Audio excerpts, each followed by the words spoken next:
Alors, est-ce que tu es plutôt pizza maturation express ou maturation longue? Alors, tu peux déjà liker, partager, t'abonner, tu connais la musique.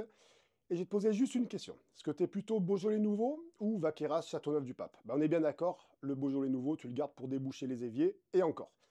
Pourtant, c'est quoi? C'est du vin qui a subi une fermentation alcoolique, de la même manière, sauf que c'est pas le même process. La pizza, c'est exactement pareil. Fermentation express, qu'est-ce que c'est? On va mettre plus de levure, plus de température, peut-être baisser un petit peu le pourcentage de sel et d'eau pour accélérer la fermentation. Donc on va créer du CO2, de l'éthanol et de la chaleur par la dégradation de l'amidon par les enzymes contenues dans la farine et dans la levure, et ça va produire donc tout ça. Sauf que là, quand on le fait de manière rapide, ben en fait les arômes n'auront pas le temps de se développer, et ça va donner une pâte qui n'a pas du tout de goût, qui va être vraiment mauvaise au goût, ou vraiment très très fade. Après, l'estomac, il va avoir des difficultés à digérer. Pourquoi? Parce que la maturation, au-delà de la fermentation, aura été courte.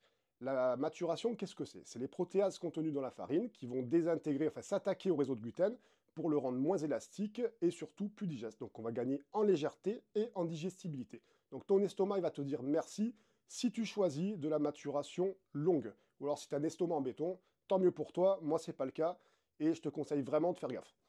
Donc en fait, je te conseille vraiment, vraiment, vraiment d'éviter les pizzerias. Je ne suis pas de la mauvaise pub, mais j'évite vraiment les pizzerias où ils travaillent la pâte de début d'après-midi pour le soir. C'est vraiment un truc qu'il ne faut pas faire. Il y a d'autres manières. On peut aussi travailler en biga, en pouliche, en levain. C'est encore mieux, c'est le top. Donc choisis une bonne farine, travaille-la proprement, fais un produit sain, digeste. Tes clients te diront merci. Et si c'est pour toi, ta famille te dira merci. Mets-moi en commentaire si tu as d'autres questions et j'y répondrai avec plaisir. Je te dis à bientôt.